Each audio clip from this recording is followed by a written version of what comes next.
En este programa se describe el peor escenario posible, fruto de lo que podría ser la próxima plaga. Una pandemia mundial de gripe aviar. Los sucesos que se relatan se idearon para ilustrar esta hipótesis, pero son plausibles y precisos desde el punto de vista científico. La próxima plaga. Es la crisis sanitaria más devastadora de la historia. La cifra de fallecidos supera los 200 millones y varios millones de personas más están gravemente enfermas. Las reservas de alimentos son cada vez más reducidas y los muertos y moribundos cubren literalmente las calles de las ciudades. Las comunidades se encuentran en cuarentena. El presidente se ha refugiado en un búnker oculto. Los ejércitos del mundo están en alerta dispuestos a enfrentarse a un enemigo contra el que nunca les enseñaron a combatir. Es la gran pandemia de gripe aviar, la próxima plaga. Una pira funeraria de decenas de millones de muertos en los países pobres. Probablemente sea el problema sanitario público de índole infecciosa más serio que hayamos visto jamás en este país. Estamos tan mal preparados que algo así acabaría con nosotros. Una crisis que muchos vaticinaron y que otros tantos confiaron en poder evitar, ha sumido el mundo en el caos. ¿Cómo sucedió? ¿Cómo se extendió un virus por todo el planeta cambiando la historia en cuestión de días? La ciencia ha especulado durante largo tiempo con la posibilidad de que una forma de gripe aviar sea el detonante de una pandemia, de una epidemia mundial que afectaría a cientos de millones de personas. El caso que están a punto de ver se fundamenta en las últimas investigaciones de la Organización Mundial de la Salud y de los Centros para el Control de Enfermedades, y es tan solo un dramático ejemplo de aquello a lo que podríamos tener que enfrentarnos si se declara la próxima plaga. No es un caso real, pero sí plausible, e incluso podría resultar profético. Es algo que me hace perder el sueño, y creo que de todo aquello en lo que hemos estado trabajando durante los últimos 30 o 40 años, quienes nos dedicamos a la sanidad pública, es lo que tiene un mayor potencial, con diferencia, de causar una verdadera catástrofe. Nuestra apocalíptica historia comienza en un lejano pueblo vietnamita. Allí hay una granja de aves de corral cuyo dueño ignora que uno de sus animales ha sido afectado con un virus letal, el H5N1, que ha comenzado a mutar. Hemos de comprender la relación entre personas y animales. Existen aproximadamente 1.400 enfermedades infecciosas que afectan a los seres humanos, de las cuales 2/3 partes se transmiten de los animales a personas. Durante años el virus se transmitió de un animal a otro, infectando a grandes poblaciones de pollos y pavos para pasar por último a los cerdos. No hace mucho experimentó una mutación que le permitió transmitirse de los animales a los humanos. La pregunta para la que ninguna importante investigación sobre gripe aviar tiene respuesta es por qué no se ha desarrollado aún una cepa pandémica. Sabemos que la gripe aviar, que se encuentra actualmente en circulación, probablemente ya posea la mitad de las mutaciones que necesita para transmitirse entre los seres humanos. Esa pandemia podría desatarse esta misma temporada de gripe o no declararse hasta dentro de unos años. Pero Mike Leavitt, secretario de Sanidad y Servicios Humanos de los Estados Unidos, declaró que, en su opinión, la aparición de una pandemia era casi inevitable. En el otoño de 2005 habían muerto ya más de 60 personas.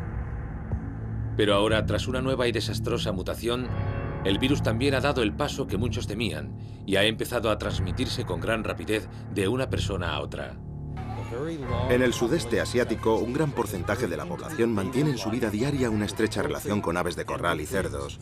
Y esa es la clase de tubo de ensayo de la que surgen los nuevos virus de la gripe, que luego pasan a la gente, y desde allí, desde el sudeste asiático, se extienden a la población humana de todo el planeta. Una pandemia de gripe comenzaría a afectar a este país en el mismo instante en que se declarara en cualquier otro lugar del mundo. En cuestión de horas, el granjero, o alguien a quien este hombre se lo transmitió, pasará el virus a decenas de personas. Habrá quien no sea más que un mero portador, pero otros comenzarán a sentirse enfermos en las siguientes 48 horas. Una de esas personas es una mujer estadounidense que se encuentra de visita en Vietnam. Nunca ha visto al dueño de la granja de pollos y tampoco ha estado siquiera en su pueblo, pero le compró un periódico a un vendedor ambulante que vive cerca de él. Ese fortuito encuentro hará de ella la paciente cero, la primera persona en llevar el virus hasta Norteamérica. A veces una persona puede transmitir la gripe antes incluso de saber que la tiene, lo que complica la situación. Un enfermo de gripe no necesariamente ha de tener tos o sentirse resfriado. Es posible que el virus estuviera en su cuerpo mucho antes de que comenzaran los síntomas. El microorganismo además puede permanecer fuera de un ser vivo, por ejemplo, en los pomos de las puertas o en ciertas superficies. Es extremadamente resistente y tiene la capacidad de transmitirse de ese modo, por lo que resulta muy difícil contenerlo. En Ciudad Ho Chi Minh, la paciente 0 sube a bordo del vuelo 813 con destino a San Francisco sin saber que es portadora del virus. Durante el viaje entabla un contacto muy cercano con otros 2 ocupantes del avión y pronto el aparato se convierte en una enorme placa de Petri voladora, un caldo de cultivo perfecto para la difusión del virus. Es como una enorme locomotora tratando de arrancar. Al principio todo va muy lento y poco a poco las ruedas comienzan a girar y a moverse más y más rápido. Así se producirían los primeros contagios, pero enseguida esas personas se enfermarían y todas ellas empezarían a propagar el mal. Aunque no se dan cuenta, son los eslabones de una letal cadena. En cuestión de días, casi la mitad del pasaje del vuelo estará al borde de la muerte. Los viajeros descienden del avión en San Francisco y se pierden entre la multitud. Un estornudo, una tos, un apretón de manos y la gripe seguirá extendiéndose. Algunas de las personas que iban a bordo del vuelo original han tomado otros aviones llevando consigo mucho más que su equipaje. El virus está a punto de dispersarse. Al final, infectará a casi la mitad de la población del planeta. Como todos los virus, esta mutación del H5N1 es invisible. Viaja por el aire y los pulmones de un huésped humano la absorben con facilidad. El virus se dirige a la parte posterior de la garganta y a las membranas mucosas que revisten los conductos bronquiales. Una vez allí penetra en las células y comienza a multiplicarse. Cada nuevo virus se multiplica 100.000 veces en el transcurso de una hora. Las membranas mucosas de los tubos bronquiales de la parte posterior de la garganta empiezan a irritarse y se inflaman. A continuación aparece la fiebre. El enfermo pierde el apetito, empieza a sentirse mal y solo quiere irse a la cama. Luego llega la tos, una tos seca. La temperatura continúa subiendo y el malestar aumenta a medida que pasan las horas. El veloz ataque del germen es imparable. La inflamación de los bronquios brinda una oportunidad a las bacterias que normalmente se encuentran en la garganta de bajar hasta el árbol bronquial. Una vez allí alcanzan los pulmones y provocan una neumonía bacteriana. Un fluido inunda los pulmones. Tendríamos que utilizar respiradores artificiales especiales con el fin de suministrar al enfermo el oxígeno que necesita para seguir viviendo. Pero si la situación empeorara demasiado, quedaría en coma y pese a todo lo que hiciéramos, podría morir. El enfermo respirará con dificultad, asfixiado por el líquido que anega sus pulmones, y se irá debilitando hasta que por fin se ahogará en su propia mucosidad. Es una muerte horrible que, sin embargo, ya se ha visto antes en la historia. La pandemia de gripe más letal del siglo XX, la gripe española de 1918, comenzó de forma muy parecida a como lo ha hecho nuestro catastrófico escenario, con pájaros.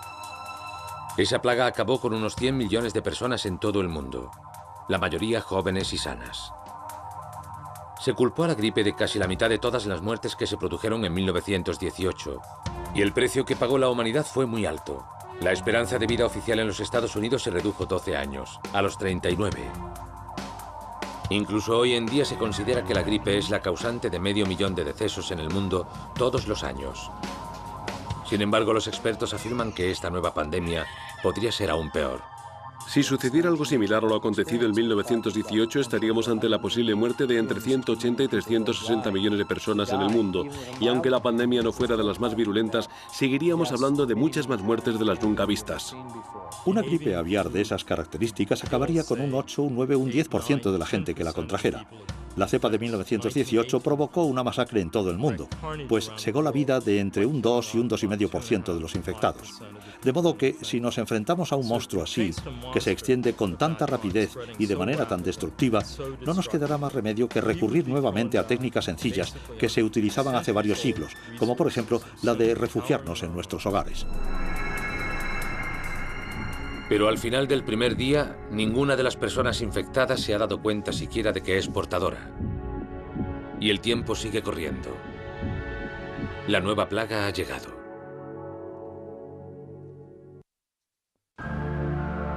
En nuestro escenario apocalíptico, este es el tercer día después de la llegada del virus de la gripe aviar a los Estados Unidos. En todo el país hay ya cientos de infectados, muchos de ellos condenados a sufrir una muerte rápida y dolorosa. La próxima plaga, la gran pandemia de gripe aviar, ha comenzado.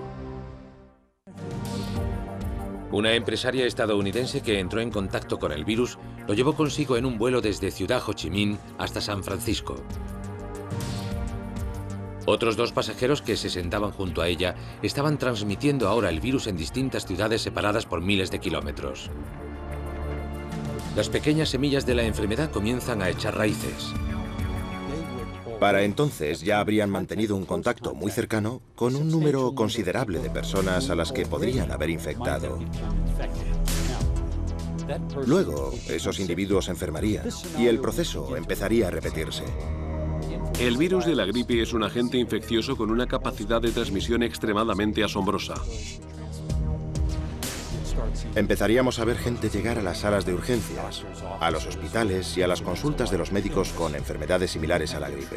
Tendríamos que seleccionarlos, que identificar a los enfermos graves, a quienes realmente necesitan atención médica, porque, con franqueza, no disponemos de medicamentos suficientes para todos. En primer lugar, separaríamos parte de la sala de urgencias para tratar únicamente a quienes presentaran dolencias similares a la gripe. Ampliaríamos las horas de consulta e incrementaríamos el personal para atender a los enfermos. Pero su número sería cada vez mayor, por lo que nos veríamos obligados a recurrir a los pabellones normales e intentaríamos trasladar a los pacientes allí ingresados para hacer sitio a los recién llegados.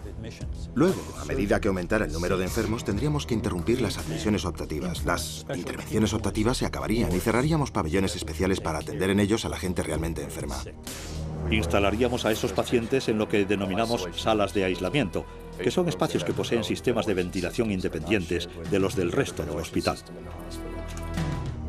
Puesto que los médicos solo pueden crear una vacuna una vez que el virus se ha desarrollado, pasarán meses antes de que se consiga lo que pueda proteger al hombre de esta nueva cepa de gripe. Pero la única forma de tratar la enfermedad son los fármacos antivirales, medicamentos que combatan a este virus específico tras la infección.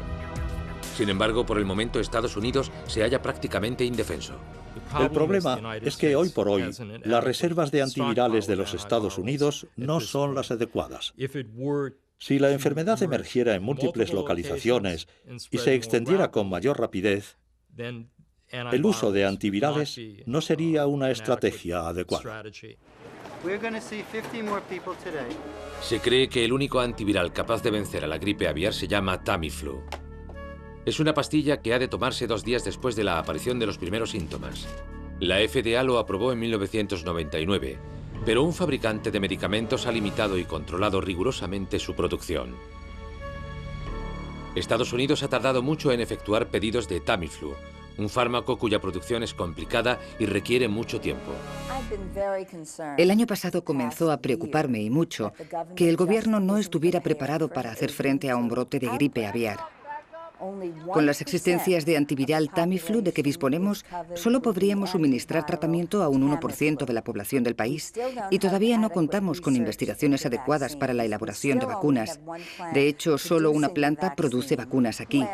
En cambio, Inglaterra tiene cubierta al 25% de su población, Francia al 20% y Canadá al 17%. ¿Por qué entonces nosotros solo llegamos a un 1% de los ciudadanos? Es inconcebible. Pero no todos los enfermos tratados con Tamiflu sobreviven. Existen tremendas dudas sobre la efectividad del Tamiflu y creo que en este punto hay que hablar con gran claridad. El medicamento puede funcionar y puede no funcionar. Sin embargo, la cuestión es que mientras la gripe inicia su letal andadura, los medicamentos escasean. El resultado, preocupación, enojo y pánico. Habrá que tomar decisiones muy difíciles. ¿Les suministraremos el medicamento a los empleados de la sanidad para impulsarles a acudir a trabajar todos los días, pues no existe una vacuna y el acceso a las máscaras protectoras es limitado? ¿O será mejor guardarlo para nuestros funcionarios electos o para las personalidades influyentes en el mundo con el fin de evitar una crisis en el gobierno propiciada por el fallecimiento de nuestros dirigentes más antiguos? En cambio, si estalla una guerra, ¿se lo daremos a los militares? La comunidad médica ya ha establecido ciertas directrices al respecto. Tienen prioridad los responsables médicos de áreas críticas y el personal sanitario más importante, así como algunos policías y bomberos. A continuación están quienes velan por los enfermos más graves y, por último, las mujeres encinta y los políticos. Los virus se propagan con tal rapidez que los hospitales y clínicas se encuentran desbordados. No estoy muy segura de que haya alguna ciudad realmente preparada para atender a los cientos de miles de pacientes que podrían necesitar respiración artificial. No creo que existan respiradores suficientes para responder a una situación así, a gran escala. Una situación jamás vista en los Estados Unidos. La pandemia se multiplica y extiende en decenas de localidades al mismo tiempo. En San Francisco y por toda la costa oeste. En Nueva York y en la costa este, incluso en puntos escasamente poblados del medio oeste y del sur. También surge al mismo tiempo en todos los rincones del mundo, en Asia y Europa, y en las remotas islas del Pacífico Sur. Cualquiera puede transmitir la enfermedad, incluso a través de un contacto momentáneo y casual. Una de las cosas más importantes que hay que comprender sobre la gripe aviar es que la mayor parte de la humanidad se encuentra completamente expuesta ante tamaña amenaza. Los países pobres carecen de reservas de antivirales y además no tienen y probablemente no tendrán acceso a las vacunas. Norteamérica empieza a enfrentarse a su propia historia, una historia aterradora. Las comparaciones con la pandemia de gripe de 1918 son inevitables y atroces. La pandemia de 1918 fue horrible. Cuentan que los muertos eran tantos que no había suficientes ataúdes para ellos. Que cuando un enfermo fallecía en su hogar no había personas necesarias para trasladar el cadáver porque a todo el mundo le aterraba la posibilidad de entrar en las casas de los difuntos. Dicen que algunos pueblos perdieron el 90% de sus habitantes y que muchos jóvenes sanos murieron tan solo 48 horas después de contraer la enfermedad. Hubo casos también de niños que fueron hallados en sus casas hambrientos, sedientos y desamparados mucho después de que sus padres sucumbieran a la epidemia. A la gente empezaba a preocuparle que la historia se repitiera cuando de repente, pasados 7 días desde el inicio de la pandemia, comienzan a aparecer las primeras víctimas. Una de ellas es la paciente cero del vuelo 813, la que llevó la gripe a los Estados Unidos. La pandemia entra en una nueva y estremecedora fase. El día que muchos temían ha llegado. Nos enfrentamos a una posibilidad muy real. El fallecimiento de cientos, de miles, o quizás incluso de varios millones de norteamericanos en el peor de los casos. Y las familias de esas víctimas se preguntarán por qué no hicimos acopio de suficientes antivirales, por qué no poseíamos las plazas hospitalarias necesarias y no pudimos brindarles los cuidados intensivos adecuados a quienes morían de neumonía vírica y bacteriana. Y la respuesta a esta pregunta es que el gobierno tenía otras prioridades.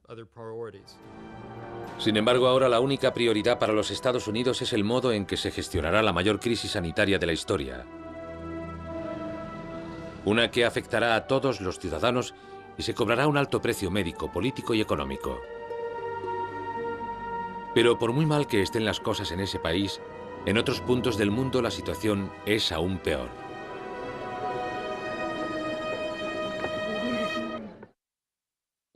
Durante la segunda semana de la próxima plaga, Estados Unidos se enfrentará a una crisis de proporciones descomunales.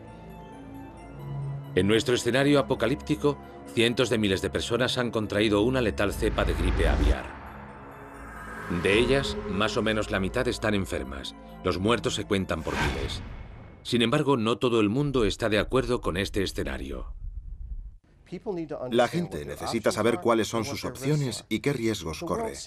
En el mundo parece haber todo tipo de posturas, desde los que creen que el riesgo es nulo, hasta quienes consideran que es del 100%. Hay quienes piensan que todos moriremos y otros opinan que lo mejor que podemos hacer es meternos en una burbuja para protegernos de todo.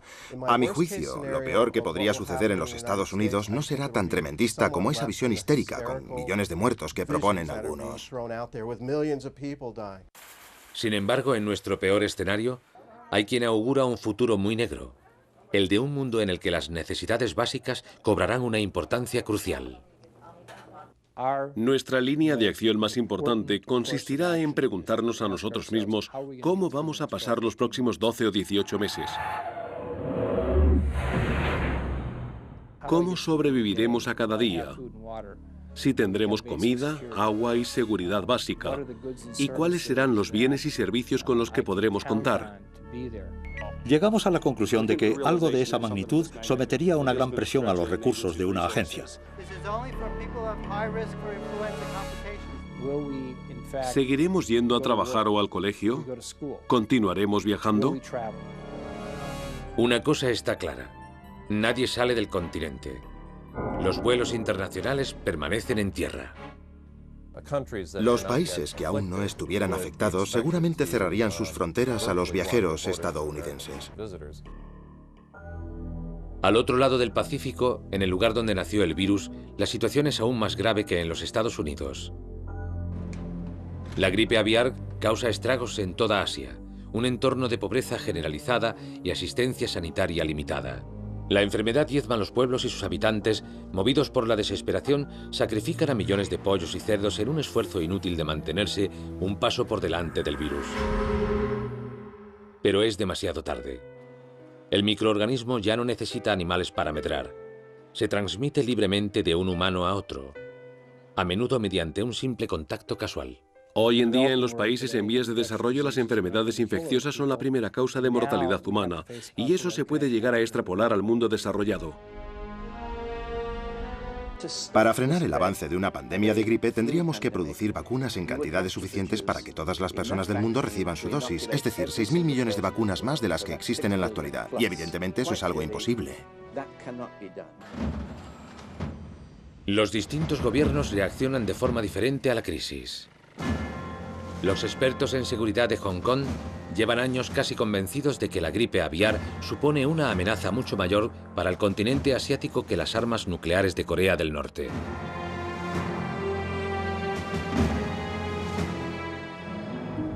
En el hemisferio sur, el continente insular de Australia, ya aislado por los océanos, intenta separarse aún más cerrando sus aeropuertos y puertos marítimos al mundo exterior.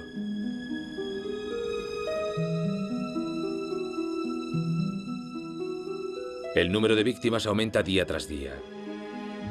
Ya hay decenas de millones de infectados en todo el mundo.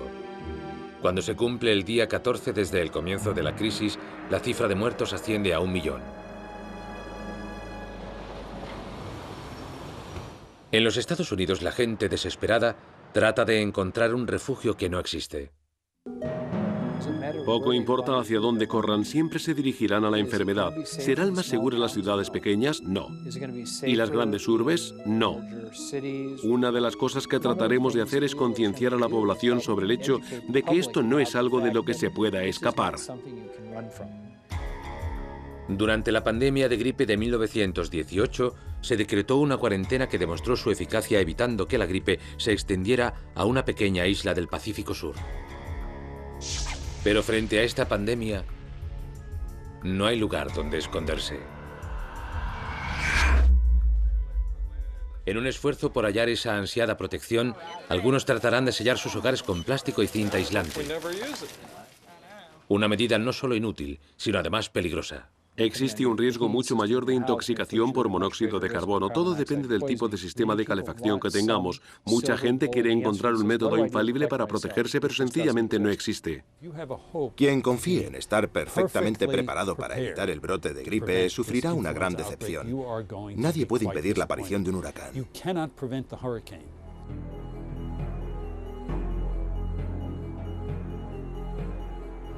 Y este huracán arrasa los Estados Unidos, segando a su paso millones de vidas.